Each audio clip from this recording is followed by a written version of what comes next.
오랜만이야.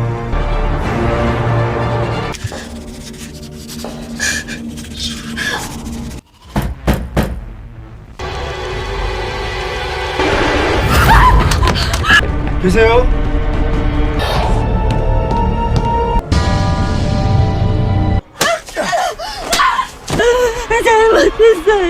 어르신 눈에도 보이는군요. Hai guys, kali ini saya akan melanjutkan part 2 drama Revenant yang dirilis tahun 2023. Sebelum dimulai, subscribe, like, dan komen ya agar channel ini bisa lebih berkembang. Untuk yang belum nonton part 1, linknya ada di deskripsi ya. Bagaimana kelanjutan ceritanya? Langsung aja kita mulai. Di apartemen studio Duri, terlihat seorang pria ketakutan sambil melihat jam di ponselnya. Terdengar langkah sepatu hak tinggi. Tepat jam 11 malam, seseorang mengetuk pintu. Saat dibuka,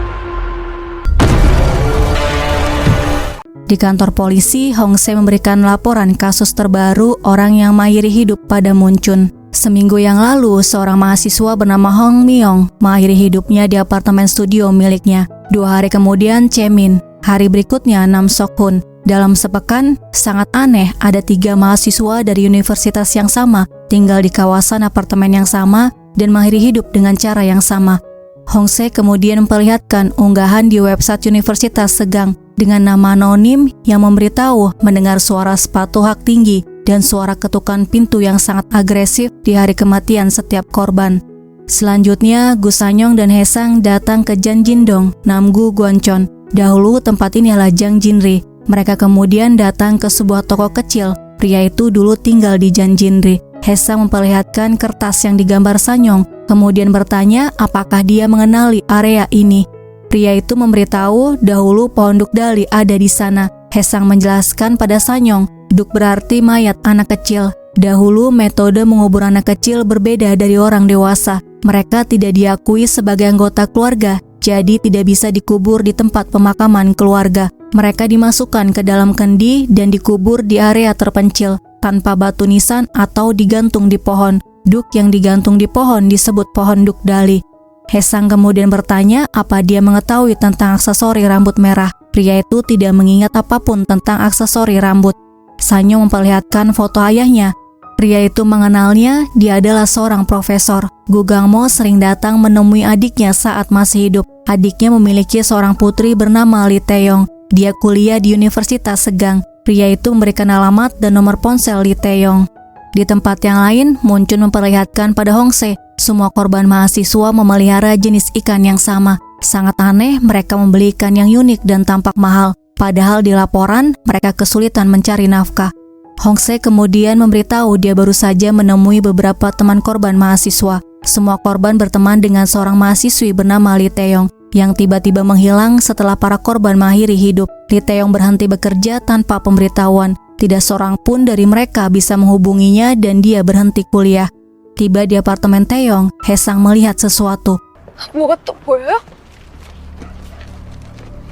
Sanyong mengeluarkan cerminnya dan bertanya apa ini. Haesang memberitahu hantu yang mengakhiri hidup sendiri. Terlihat satu tali masih kosong.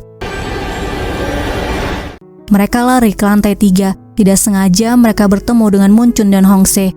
Munchun bertanya kenapa dia datang ke sini. Haesang menjawab dia datang untuk menemui seseorang. 3 orang tewas mengakhiri hidupnya karena hantu mengakhiri hidup. Mereka sepertinya membuat perjanjian dengan hantu itu untuk mengakhiri hidup. Hantu itulah yang menyebabkan kematian orang-orang itu. Munchun mengatakan pelakunya bukan hantu. Mereka semua dinyatakan mengakhiri hidupnya sendiri.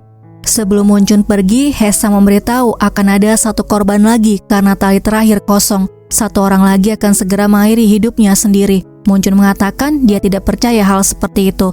Sementara itu, Sanyong bertanya kenapa Hongse mencari Lee Taeyong. Hongse balik bertanya apakah dia mengenalnya dan kenapa datang ke sini. Kenapa hal buruk terus menimpa semua orang yang mengenalnya. Mereka mati atau menghilang. Sanyong tidak bisa menjawabnya. Hongse menyuruh Sanyong jangan bertindak mencurigakan dan tetap tinggal di rumah.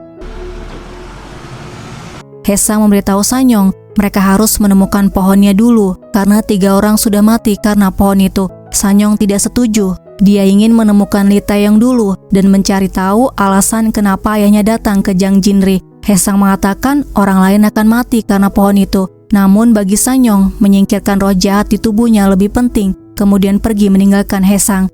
Di depan rumahnya, Sanyong menghubungi Semi. Ternyata Semi ada di rumahnya. Ibunya bertanya di mana dia, kemudian memberitahu pemilik rumah menagih uang deposit terus. Sanyong menutup teleponnya tanpa mengatakan apapun. Keesokan harinya, Haesang datang ke rumah paman Lee Taeyong. Dia memperkenalkan Haesang pada istrinya. 안녕하세요.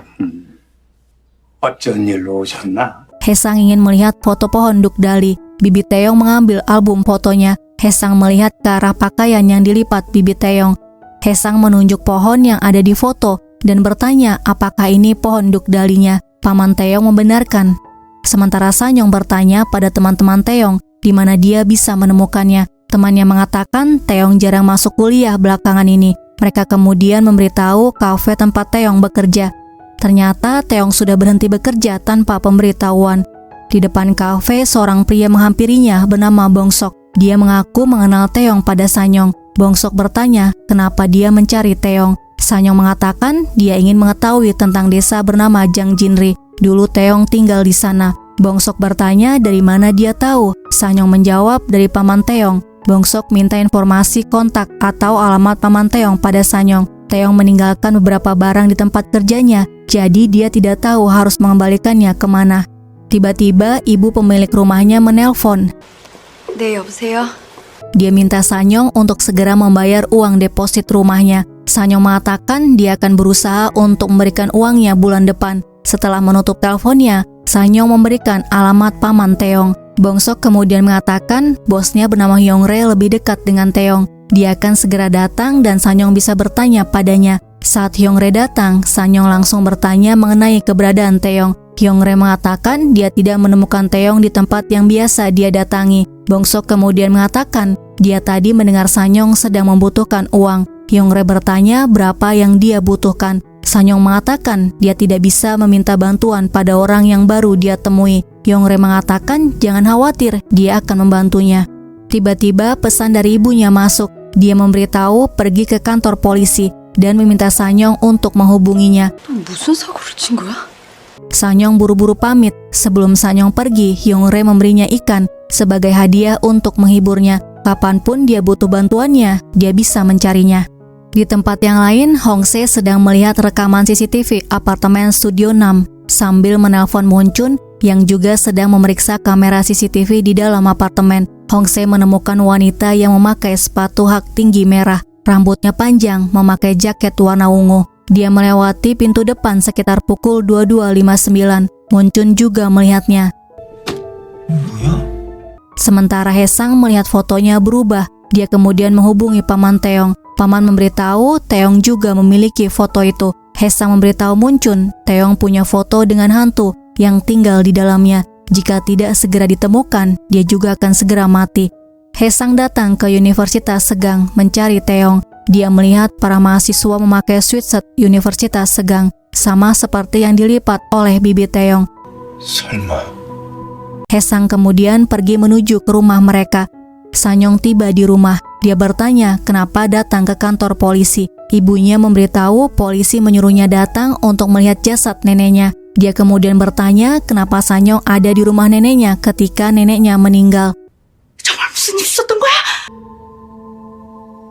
Sanyong menjawab dia hanya mampir untuk menyapanya. Ibunya memberitahu neneknya meninggalkan warisan untuk Sanyong. Ibunya meminta Sanyong untuk menerimanya. Terdengar bisikan. Sanyong mengatakan dia tidak mau menerimanya, kemudian buru-buru pergi keluar. Di sebuah warung kopi, Moonchun dan Hongse bertemu dengan paman dan bibi Taeyong. Mereka memberitahu Taeyong menghilang. Pamannya terkejut sedangkan bibinya terlihat gugup. Moonchun bertanya apakah dia tahu di mana Taeyong berada. Hongse memberitahu sesuatu yang buruk menimpa teman-teman dekat Taeyong dan mungkin Taeyong juga dalam bahaya. Bibinya mengatakan semua gara-gara orang itu. Taeyong bersembunyi karena sangat ketakutan. Taeyong meminjam uang dan bunganya meningkat pesat. Moonchun mengatakan itu bisnis peminjaman uang ilegal. Awalnya hanya beberapa ratus ribu won. Bulan berikutnya atau setelahnya, bunganya bertambah beberapa kali lipat dari jumlah uang yang mereka pinjam. Akhirnya mereka tidak bisa mengembalikannya. Mereka adalah orang jahat karena meminjamkan uang dengan bunga berkali-kali lipat. Dia berjanji akan menangkap mereka, jadi dia memohon agar bibinya memberitahu di mana Taeyong berada. Selanjutnya, Sanyong datang ke toko akuarium namun tidak ada siapa-siapa. 사장님, 사장님. Dia masuk ke dalam dan menemukan kontrak perjanjian hutang. Kemudian dia melihat pernyataan pendanaan hutang Lee Taeyong. Sanyong buru-buru keluar. Dia ingin menelpon detektif. Tidak sengaja kacanya jatuh. Dia melihat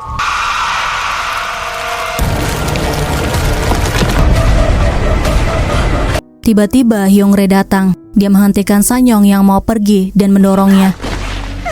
Hyung-rae menyuruhnya untuk menandatangani kontrak hutang. Kemudian dia memberitahu Lee Taeyong kabur tanpa membayar hutangnya dan menyembunyikan fakta bahwa dia punya kerabat. Tapi berkat Sanyong, mereka tahu alamat kerabat Lee Taeyong. Hae-sang tiba di rumah paman Lee Taeyong. Sanyong menelpon, memberitahu dia melihat pohon hantu di tempat peminjaman uang ilegal. Dia tidak tahu bagaimana dia bisa kabur, tapi paman Lee Taeyong dalam bahaya. Sanyong menyuruhnya untuk cepat pergi ke sana. Hae-sang buru-buru memeriksa ke dalam. Sementara detektif bersama paman dan bibi Taeyong menuju ke rumah mereka. Hae-sang tidak menemukan siapa-siapa, namun dia melihat jejak sepatu. Dia mengikuti jejak sepatu hingga ke gudang. Kemudian menemukan Bongsok memakai pakaian wanita memukuli Taeyong. Saat melihat Hae-sang, dia menyuruhnya pergi jika dia tidak bisa mengganti 30 juta won. Bongsok ingin memukul Taeyong lagi. Hae-sang menghalanginya. Kemudian detektif datang dan mereka menangkap Bongsok. Sanyong datang melihat Bongsok ditangkap. Kemudian memberitahu Hae-sang dia tidak merasa seperti dirinya sendiri. Dia juga tidak tahu caranya bisa kabur dari tempat itu. Hae-sang menyuruhnya pulang dan beristirahat. Dia akan menelponnya setelah Taeyong tenang. Paman memberitahu Taeyong sudah merobek foto pohon itu. Dia merobeknya setelah orang-orang itu menanyakan apakah dia memiliki kerabat dekat. Kemudian membuangnya ke dalam akuarium. Hae-sang memberitahu Munchun ada toko akuarium yang dipakai rentenir sebagai persembunyian. Munchun sudah mengetahuinya dan segera menuju ke sana. Dia kemudian memberitahu mereka memberikan ikan sebagai hadiah untuk membangun hubungan baik dengan para mahasiswa yang membutuhkan dana darurat. Gus Sanyong juga pergi ke toko akuarium itu untuk meminjam uang. Hae-sang teringat tali terakhir yang masih kosong. Dia berusaha menghubungi Sanyong, tapi tidak diangkat. Munchun berhasil melacak ponsel Sanyong. Dia berada di jembatan. Hae-sang melihat Sanyong membuang ikannya. Sanyong mengatakan, 오랜만이야. 오랜만이네. apakah dia masih ingat hari itu? Hari di mana ibunya meninggal. Terlihat bayangan roh jahat di belakang Hae-sang. Roh jahat kemudian bertanya, menurut dia siapa yang membunuh ibunya? Dirinya atau dia? Hae-sang menunjukkan aksesori rambut padanya dan bertanya siapa pemilik aksesori rambut ini. Siapapun pemiliknya, Hae-sang akan mencari tahu. Dengan begitu dia bisa tahu namanya. Sanyong mengatakan 21 dan 176. Kemudian bertanya kenapa dia ada di sini dan apa yang terjadi. Hae-sang mengatakan tidak terjadi apa-apa. Kemudian menyuruhnya mengambil aksesori rambutnya. Dia bertanya angka apa 21 dan 176. Sanyong mengatakan tidak tahu. Angka-angka itu muncul begitu saja di benaknya. Sementara itu, polisi datang ke toko akuarium. Hong-se melihat Hyung-rae ketakutan dan Munchun melihat pergelangan tangannya memar. Mereka melihat rekaman CCTV di toko akuarium. Hyung-rae memecahkan akuariumnya, sementara Sanyong berdiri tersenyum melihatnya. Selanjutnya, Hae-sang mengantar Sanyong pulang. Dia memberinya uang. Sanyong menolaknya. Hae-sang mengatakan roh jahat mengincar kelemahan terbesar korban mereka. Jadi dia memaksa Sanyong untuk mengambilnya. Sanyong tetap menolak. Dia buru-buru masuk ke rumah. Hae-sang menaruhnya di dekat pintu, kemudian pergi. Sanyong lari mengejarnya. Dia mengembalikan sebagian uangnya dan meminjam 5 juta untuk deposit rumahnya. Sanyong berjanji akan mengembalikannya dengan bunganya. Keesokan harinya, Sanyong dan Hae-sang datang ke rumah neneknya untuk mencari arti dari angka 21 dan 176. Mereka menemukan buku satu-satunya yang diterbitkan oleh Gu Gangmo. Sanyong memasukkan ke dalam tas buku yang dibuat oleh ayahnya. Kemudian mereka mencari catatan yang mungkin tertinggal di dalam buku yang berkaitan dengan angka-angka itu. Namun mereka tidak menemukan hal penting apapun. Sanyong kemudian menemukan kamar tidur ayahnya. Dia melihat di tanggalan angka 25 dilingkari, tertulis perkiraan tanggal kelahiran. Saat itu usia Sanyong 5 tahun. Setelah itu mereka datang ke rumah Taeyong. Sanyong memperlihatkan foto ayahnya. Taeyong melihatnya 1 tahun yang lalu saat Gu Gangmo mengunjungi mereka di rumah sakit. Gu Gangmo memperlihatkan kutipan potongan koran. Dia mencari gadis bernama Lee Mok-dan. Namun mereka tidak tahu alasan Gu Gangmo mencarinya. Pamannya kemudian menceritakan tentang seorang gadis yang menghilang. Kembali ke tahun 1958 di Jangjinri, beberapa anak bermain petak umpet. Lee Mok-dan berlari mencari tempat untuk bersembunyi. Dia melihat sang dukun memanggilnya, kemudian lari menuju ke sana. Paman mengatakan ada yang bilang Lee Mok-dan menghilang saat main petak umpet, dan ada yang bilang orang asing menculiknya. Paman tidak tahu apa yang terjadi setelah itu. Selanjutnya, Haesang dan Sanyong datang ke Perpustakaan Nasional. Mereka mencari artikel koran sekitar tahun 1958 di antara bulan Mei dan September mengenai berita hilangnya Lee Mok-dan.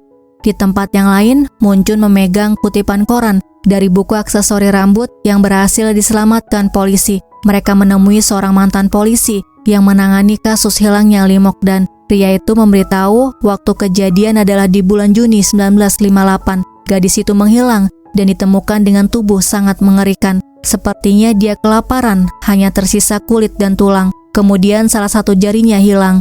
Kembali ke Sanyong, dia menemukan sesuatu yang aneh. Dukun kejam yang menciptakan Yome. Seorang dukun tua menculik seorang gadis dari desa terdekat dan membiarkannya kelaparan selama 17 hari. Dukun itu memasukkan nasi kepal ke dalam tabung bambu dan menawarkannya. Saat gadis itu fokus mengambil tabung bambu, dukun itu membunuh sang gadis. Lalu jari sang gadis digunakan sebagai inang untuk dewa.